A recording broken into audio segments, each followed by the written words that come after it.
My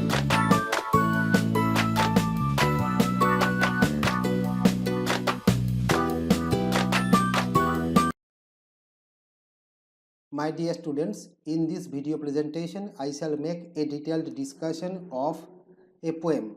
The name of the poem is Hawk Roosting and the poet is Ted Hughes.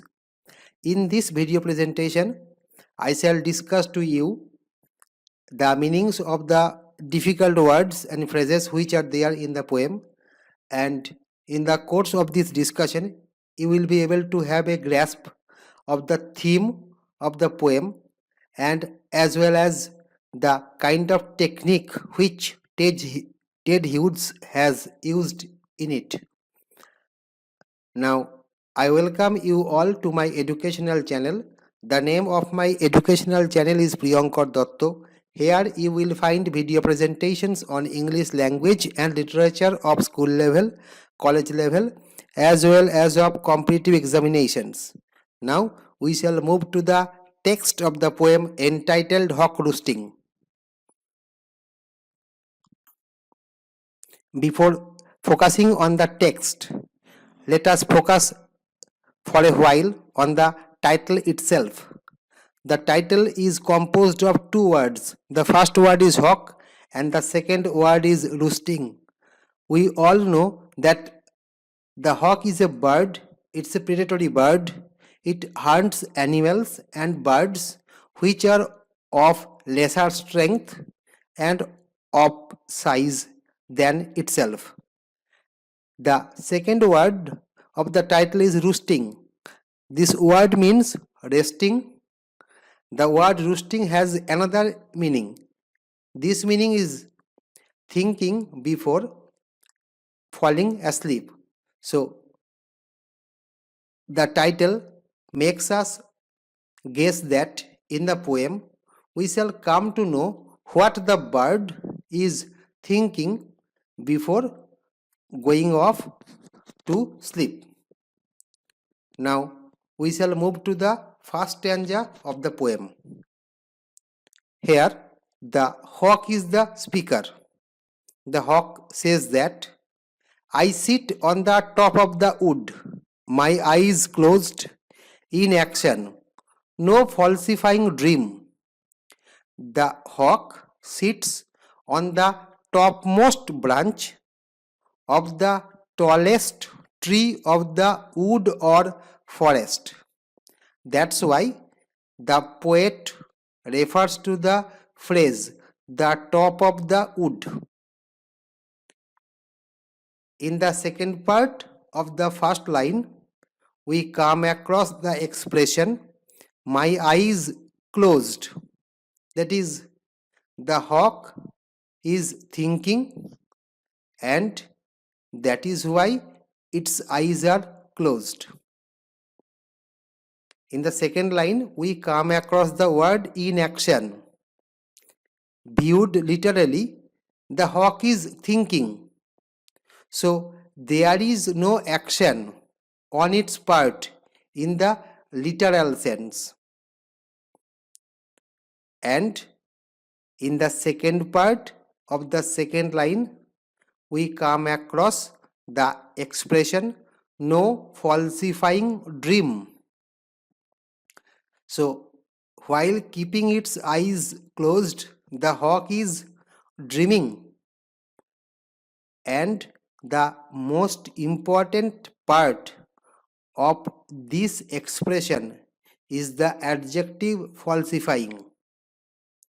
Very often, we dream of such things which we want to do, but which we cannot do at any point of our life. So, there is an element of falsehood in the dream which we see, but the kind of thought which goes in the mind, in the brain of the hawk at this point of time does not have any element of falsehood. That is, what the hawk is thinking at this point of time will obviously turn to reality. Now, we become curious to know why is the hawk so certain that whatever it is thinking will become reality. We all know that in order to transform our thoughts to action, what we need is power. And in case of the hawk, it is physical power, not simply willpower. In the third line, the poet says, or rather, the poet makes the hawk say, between my hooked head and hooked feet, or in rehearse, perfect kills and eat. While the hawk is roosting, its head is bent downwards. That's why the poet uses the adjective hooked. Since the hawk is sitting on the topmost branch of the tallest tree of the forest, it has kept its feet tightly to the branch of the tree. That is why the adjective hooked has been used in connection with the word feet. So, the head is the place from where the thought of the hawk emanates, and the feet is the reservoir of strength so far as the hawk is concerned. So, what the head thinks, the feet carries it out perfectly. Thus, there is no difference between thought and action on the part of the hawk. In the fourth line, the hawk says, or in sleep rehearse, perfect kills and eat. The main business of the hawk, as we have told or we have discussed while focusing on the title, is killing birds and animals which are of lesser size than it, and of course which are of lesser physical strength. So, killing and eating refers to the business of the hawk. While thinking, while roosting, the hawk is rehearsing, not physically but intellectually, how to make this process of killing animals and birds and eating them more perfect than ever. Actually, the word perfect refers to a level from which you cannot excel further. But the hawk is always in search of making its business better and more perfect than ever. Now, let us move to the second stanza of the poem. Here the hawk says, the convenience of the high trees. I have already mentioned that at this point the hawk is sitting on the topmost branch of the tallest tree. So there is a definite advantage from the perspective of height, and the hawk uses this advantage to perfection. In the second line, the hawk says, the air's buoyancy and the sun's ray. Here is a small typing error. I have corrected it.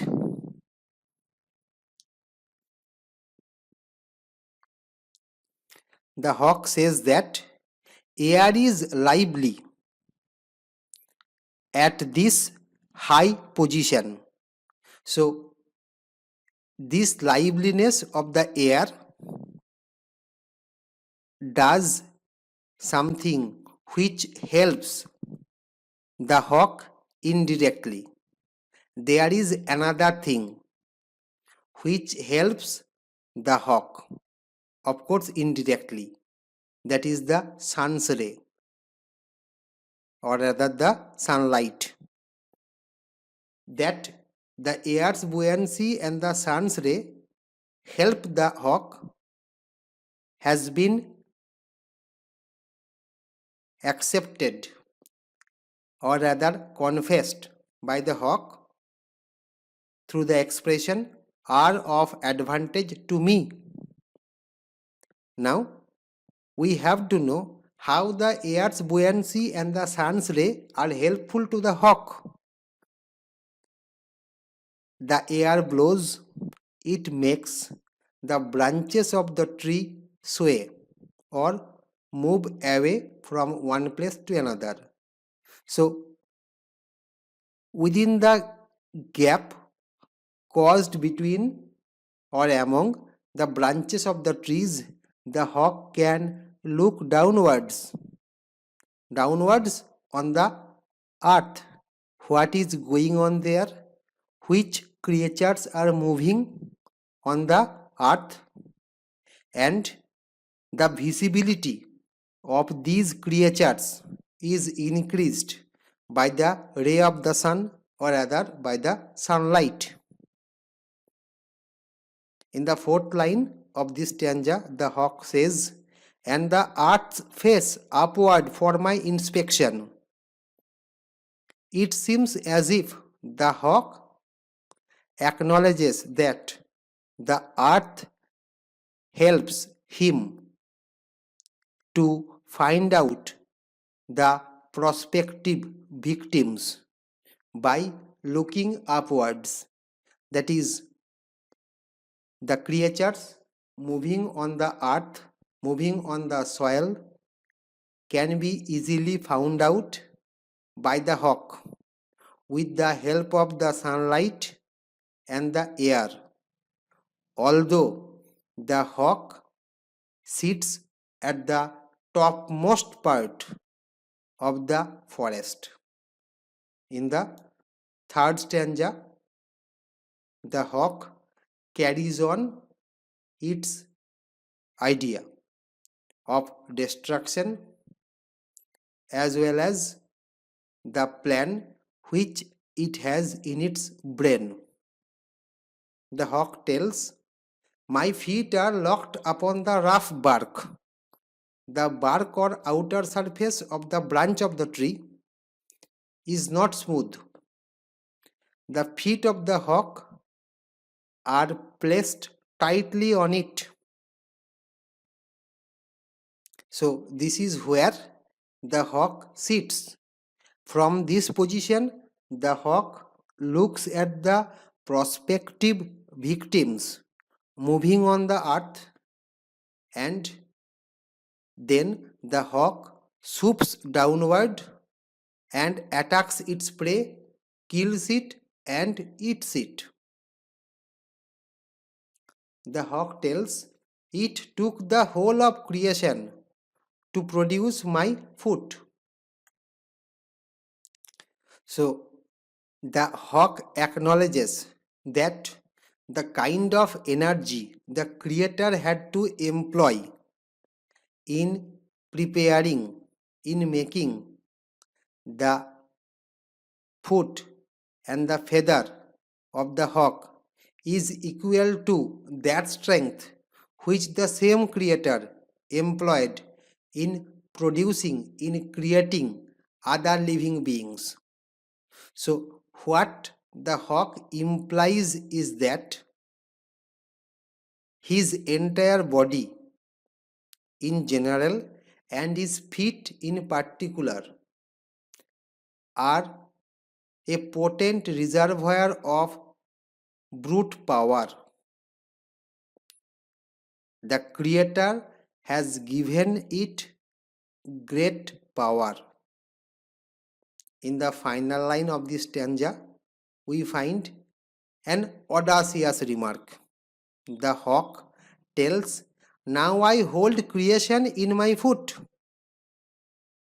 Here, the word creation means all the created living beings of the world. The hawk tells that it has complete command, complete control on all the living beings of the world. The hawk thinks that it has somehow maneuvered, or rather manipulated, its strength to make itself the most powerful creature living on the earth. But that is not true. According to the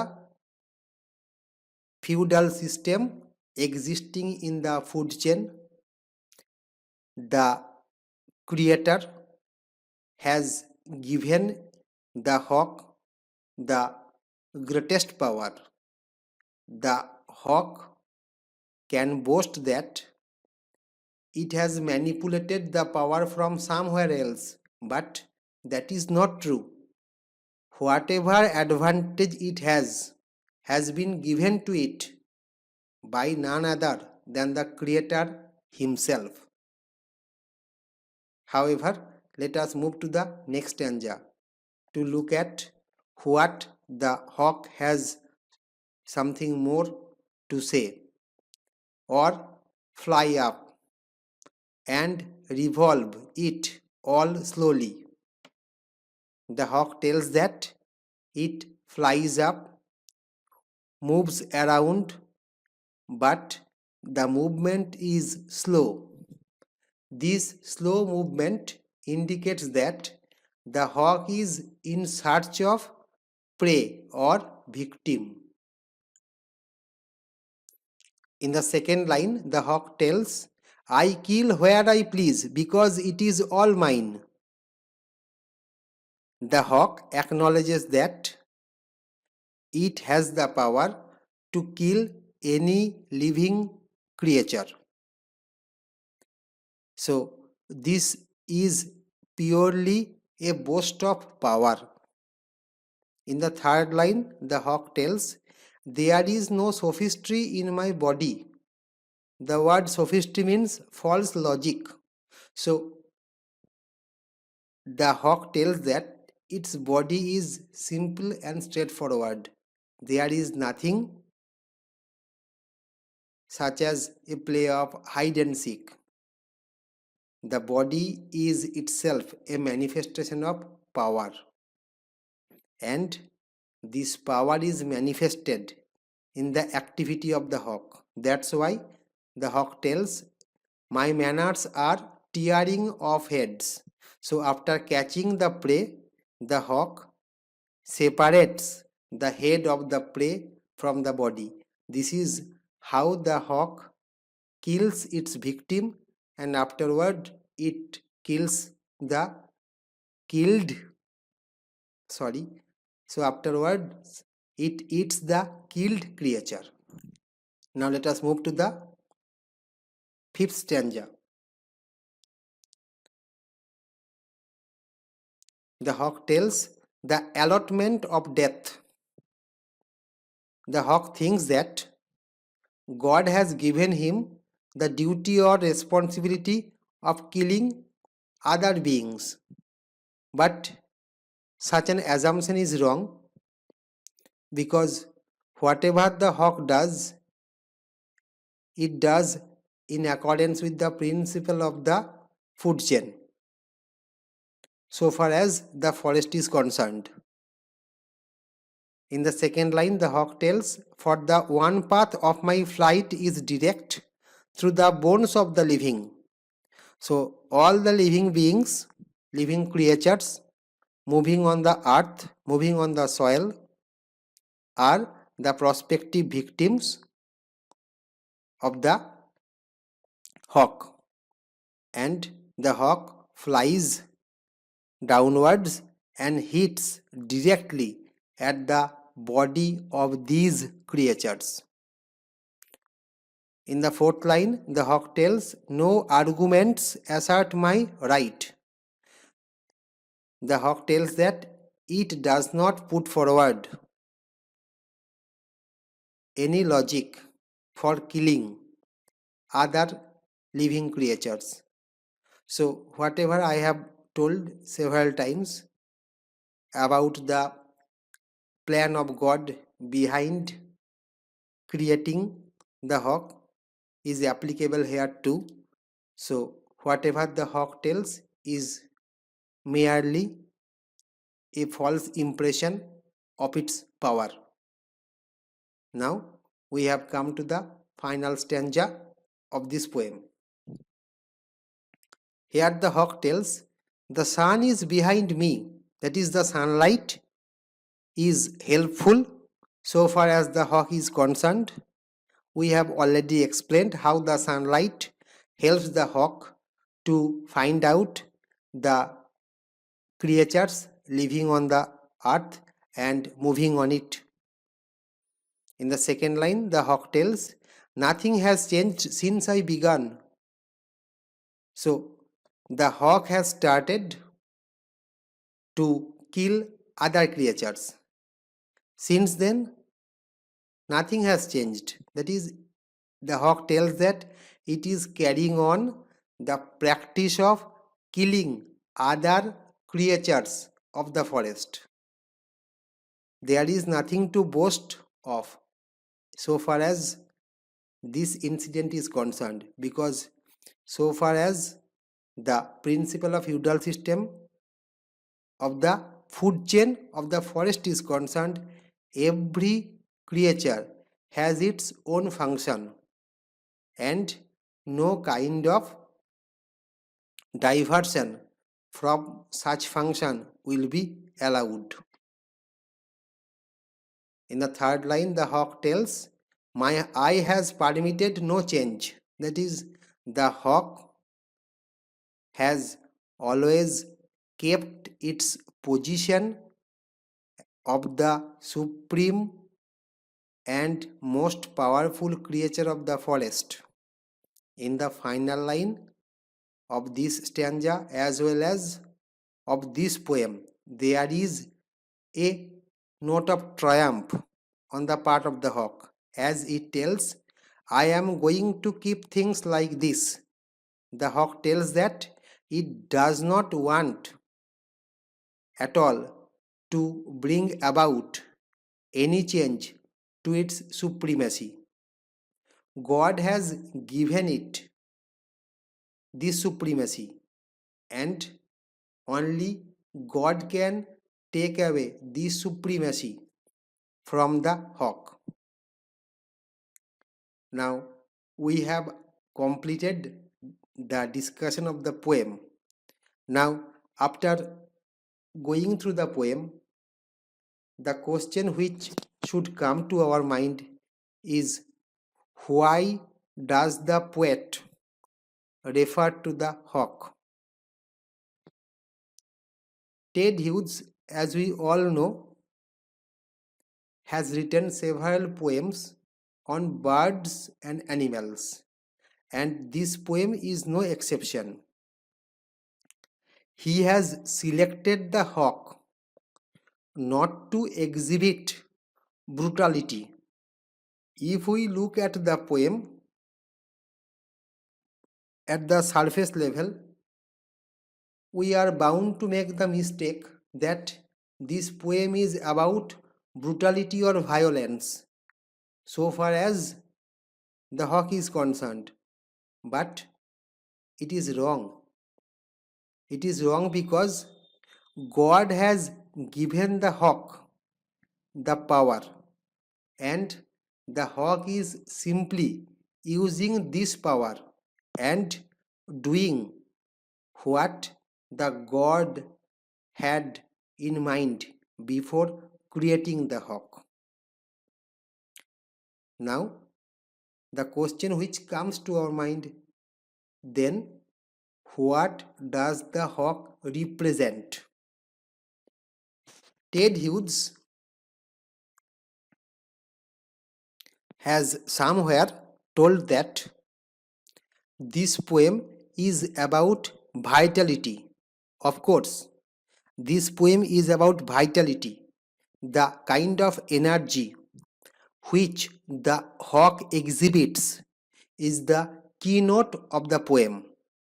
So, if we approach this poem from the perspective of the theme of violence, we shall do injustice to the poem itself, and the correct assessment of the poem will be in making the observation that the hawk here stands for vitality, and the violence which we, out of our cursory reading of the poem, associate with the hawk is wrong, because the violence is a characteristic of the hawk. There is nothing unnatural about it. So whatever the hawk does, it does in accordance with the plan of God. However, before going to the final part of this video presentation, that is the valedictory section, here is an important declaration. In the description part of this video presentation, you will find a link, and by clicking on the link, you will be able to go to my personal blog or website, from where you will be able to find a detailed discussion of this poem, and you will also find all the probable questions and their answers from this poem. So, broadly speaking, you will find the text of the poem, the word notes, the paraphrase, and the key points of the poem. You will find the multiple choice type questions, the objective type questions, the extract based questions. You will also find the 5 marks questions and the 2 marks questions, and obviously you will find a number of broad questions or essay type questions, such as the critical appreciation from this poem, and the another question may be set from this poem as to comment on the use of imagery used in the poem. All these questions and their answers will be available at the website.